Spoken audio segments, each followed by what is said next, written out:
never be the same. I accept it how it come.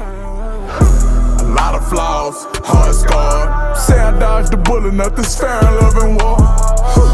Both sides suffer great loss. If you reading this, fight for love at all costs. You die coward when you don't follow your heart. Sunshine, it still feel like a rainy day. And I know you feel the same way. And I know you feel the same way.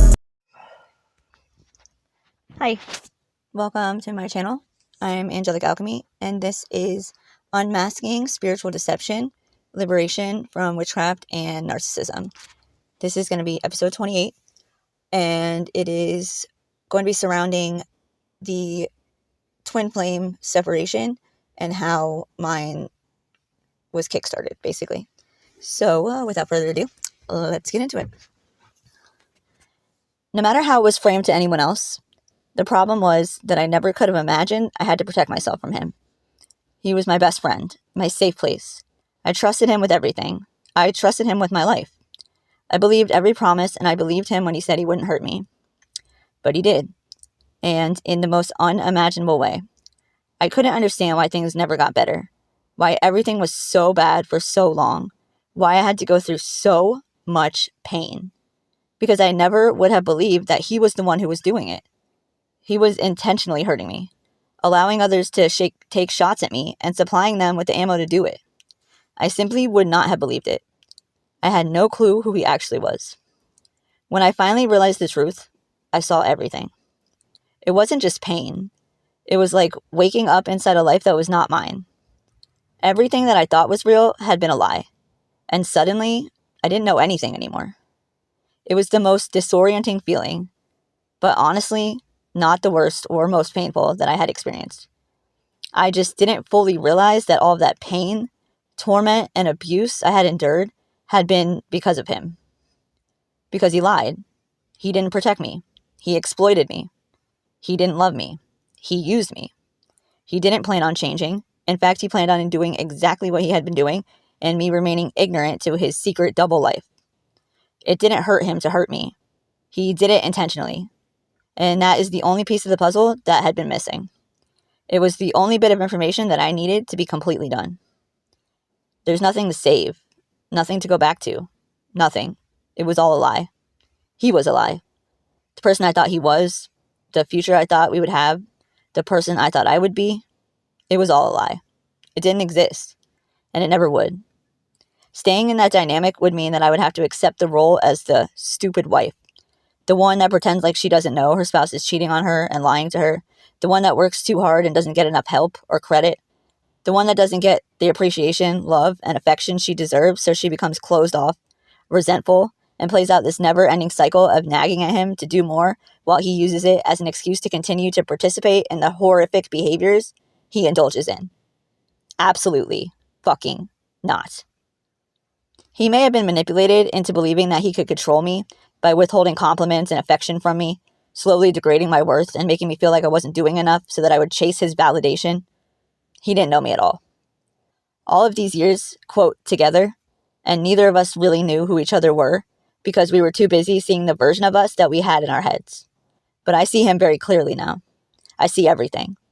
And that is the one thing he never expected. It takes no effort to be done now. I would not ever go back to that under any circumstances. It does not interest me in the slightest.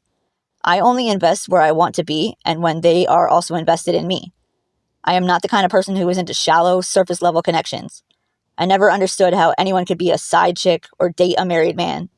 I have always viewed that as beneath me and completely moronic. And I sure the fuck will never be the, quote, dumb wife. I know what I bring to the table, and there is not a man in existence that is worth me not being treated like the prize that I am. The only reason that he even got this far with me is because I believed he would change. I believed that what I was witnessing wasn't him. I blamed the drugs. I blamed the witchcraft being done on him by this psychotic Jezebel witch. I blamed everything I could, even myself. But there's nothing left to blame. It was always him. I just refused to see it.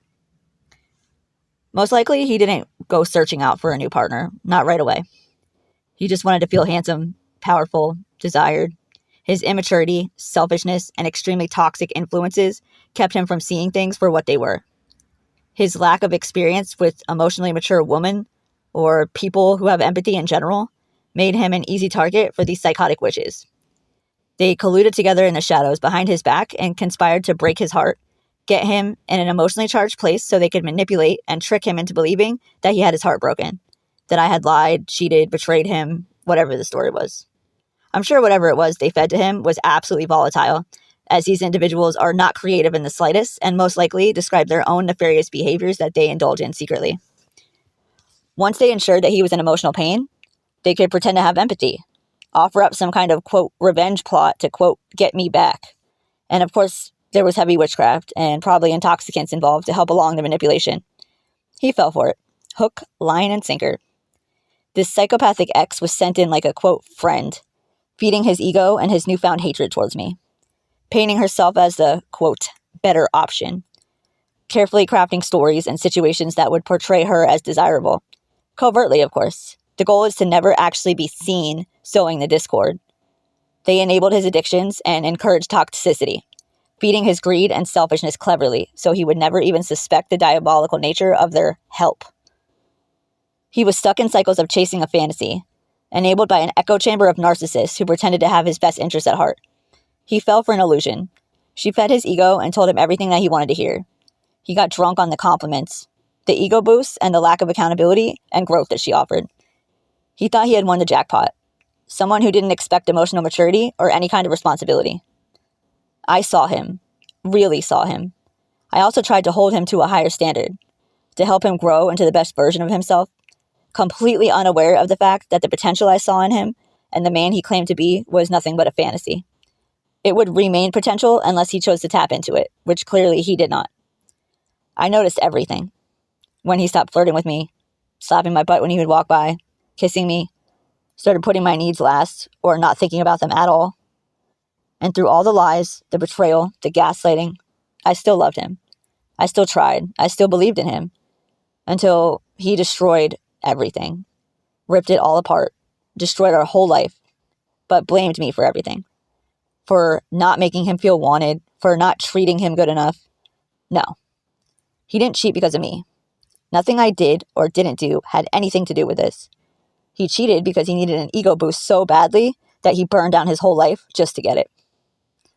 He projects his fantasy onto this affair partner instead of seeing her clearly. It's not love, not even close. It's addiction disguised as romance. It's not her that he desired the most. It's the version of him that she reflects back to him. The hero, the rebel, the cool guy. But he's so caught up in trying to relive his past, he completely misses all the red flags. This narcissist woman does constant witchcraft on him to keep him blind to the truth and spiritually asleep. And she doesn't work alone. Other people might have told him a few times about her, but if they did, he didn't listen. If he had any kind of authentic people around him whatsoever, they would have reminded him that she's a cheater or pointed out that she doesn't care about anyone else's life. He probably would have just said she's misunderstood or they don't understand her like he does. Okay. His obsession with chasing the thrill and being desired completely warps his perception of reality. The red flags get dismissed as jealousy or possessiveness, but in a lighthearted way.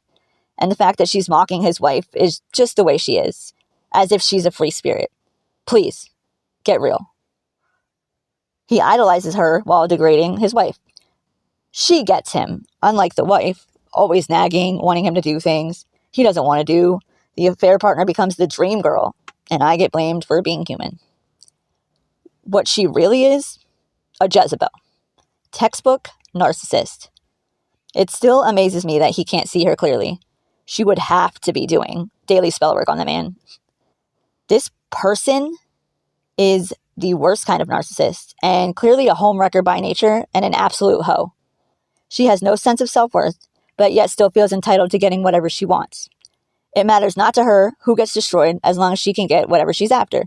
Wife, kids, family, even the man that she's mate poaching. In fact, she gets some kind of sadistic high off of knocking people down, keeping them from growing in any way, and destroying the happiness of others. This deranged sense of control is literally the only thing that gives this individual anything close to what resembling joy. This person has no empathy. She fools those around her with her act, though. She has a personality disorder, so she spends her life learning how to mimic the emotions of others to make her seem normal. Any woman that actually had empathy would feel guilt or shame for destroying another woman's home and stability, and for breaking up a family involving children. Not the narcissist. She feels nothing besides a high from the secretive nature of it, and the pleasure she gets from destroying those who she views as superior to her in whatever way. Then she can absorb their traits, habits, and mimic the qualities in an effort to, quote, become them. Her plan is quite literally to get rid of them and take their place. She plans, plots, and schemes every second of the day that she is awake. She carefully constructs narratives and compliments tailor-made to feed his ego. She doesn't understand you like I do. You deserve better. She plans conversations ahead of time, practicing her responses in the mirror so as to never be caught off guard with a question, strategizing every move so she can appear to be sweet and innocent. She will do anything to not be seen for who she is or what she is actually doing. It would ruin everything. She has to be seen as the friend, the one to go to for advice, the safe place. The whole concept is laughable. She thrives in male-dominated spaces because she has no boundaries. She can step on other women and walk away without remorse. She doesn't even care about this guy that much. It's winning that she's after. She sees life as a game and everyone as an opponent. She carefully studies those around her so she can sneak in the shadows and try to benefit off of them in any way that she can. She takes part in things like fraud and identity theft because at her core, she is lazy.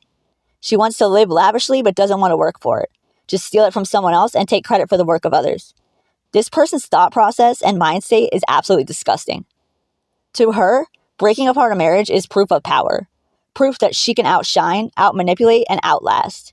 What she portrays as passion is actually obsession, manipulation, and the slow erosion of someone else's life. She doesn't save this man. She consumes him. She wants to own him. And for a while, she does. I've tried so hard not to focus on the bad aspects of who my person is, what he's done, and continues to do. From my perspective, I was trying to be the good wife and a good person in general. My nature is to be caring, nurturing, and forgiving. I understand that people make mistakes and are just human. I've made plenty of mistakes myself, and at times I have needed others to forgive me. Although, unfortunately for me, I haven't come across too many other people who are like me in that aspect. But my mistake was that I assumed most people thought like I did. I am generally an agreeable, cooperative, understanding person who wants to get along with others. I enjoy helping people when I'm able to and making people happy. I have the ability to see from the perspective of others and to analyze what they could benefit from to improve their situation. And it was the hardest, most horrific lesson of my life that taught me how wrong I was in that assumption. I've now learned about projection and how we as humans tend to project our own traits and issues onto others until we become aware of the fact that we're doing it. Just like narcissists and people who display narcissistic traits will project their own nefarious mind state onto others, assuming that everyone is out to get them and is as sneaky and manipulative as they are. Empaths, or people who are able to feel empathy that every human is meant to, project their genuine, kind nature onto others. We assume everyone is basically good at their core and cares about the well-being of others. It usually takes some kind of horrific experience like I endured for us to understand that that is not the case. Even when I became aware of the level and depth of betrayal that I had been going through this whole time, but that had been going on behind my back, I still struggle with calling out all of the terrible, abusive attacks that I endured at the hands of those who were closest to me. A people pleaser all the way. It felt wrong to get mad at these people and to call it out. It doesn't help that I was surrounded by a bunch of gaslighting narcissists that literally revolve their life around not calling out bad behavior so they don't ever have to take accountability. They deal with their indignation by utilizing passive-aggressive behavior along with gossiping and sabotaging whatever they're targeting, whoever they're targeting, behind the scenes, of course. I couldn't ever bring up anything that was done to me, no matter how horrible it was, without being made out to be the problem. It didn't matter that I was neglected, that my needs weren't met. I was wrong for causing problems by bringing it up. It didn't matter that I needed support and help. Asking for anything more than what was being given was an issue. Even though I never got any actual apology for the horrific things that were done to me, if I brought up any pain relating to it, I was the bitch. Although no action was actually ever taken to make any kind of atonement for any of it, I was expected to act like nothing ever happened, not ever bring it up, and not ever feel any kind of anger or sadness about it. And if I did, then I was too emotional, too needy, or crazy. I was flat out abused. Emotionally, spiritually, financially, mentally, just about every way that you can't see on the surface. This reality meant that even had anyone suspected anything was off, or if I ever spoke about it, people had a tendency to not believe me, or think I was exaggerating, because I, quote, don't look like what I've been through. Well, I'm flattered that I don't look like I was abused and harassed by closet witches for the past 7 years, but that hardly offers any sort of condolence for all the suffering that I went through in silence. These people made sure that I had no one to lean on, no one to help me, no one to even believe me if I dared to speak up about any of it. They had the perfect plan and the perfect double agent. I felt that something was off with these people. I picked up on the energy being off and how their fake smiles and fake nice demeanor was just a cover-up. I could feel that their real intentions were not friendly, but I never could have imagined what the truth actually was. And the rabbit hole goes deep. Real deep. Having the worst pain inside and consistently getting ripped apart over and over nearly destroyed me, as it was meant to. And it's done in such a way that they actually want you to believe that you are the problem. Like you are not doing enough or not good enough to be loved or supported or even helped. The lack of empathy and compassion forces you to close off your heart space as self-preservation because it simply hurts too much to care. It's unbearable.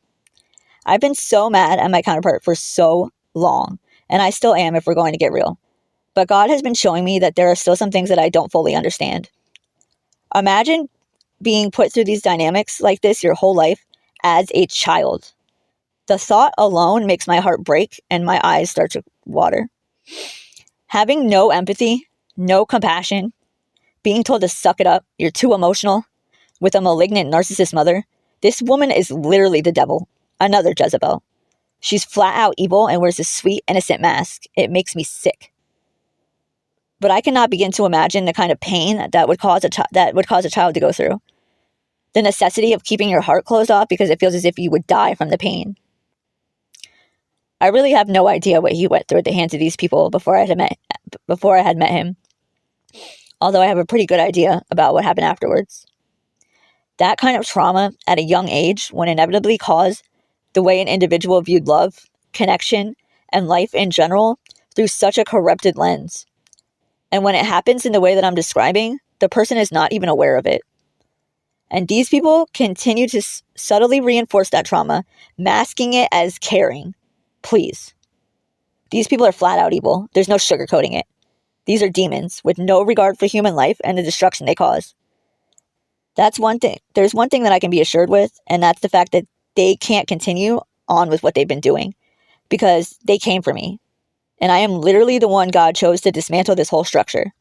They were always meant to come for me, and I was always meant to defeat them, and in doing so, set my counterpart free from their death grip so that he can start to heal and live his life. See himself for who he really is, and go towards his happiness. It is destiny. It is written. And these people played their part just like they were supposed to. Okay, I'm going to end that one there. I hope that somebody got something good out of this. And I will see you all in the next one. God loves you. I love you. Remember to stay prayed up. Forgive yourself. Forgive others. And I hope you all have a great day.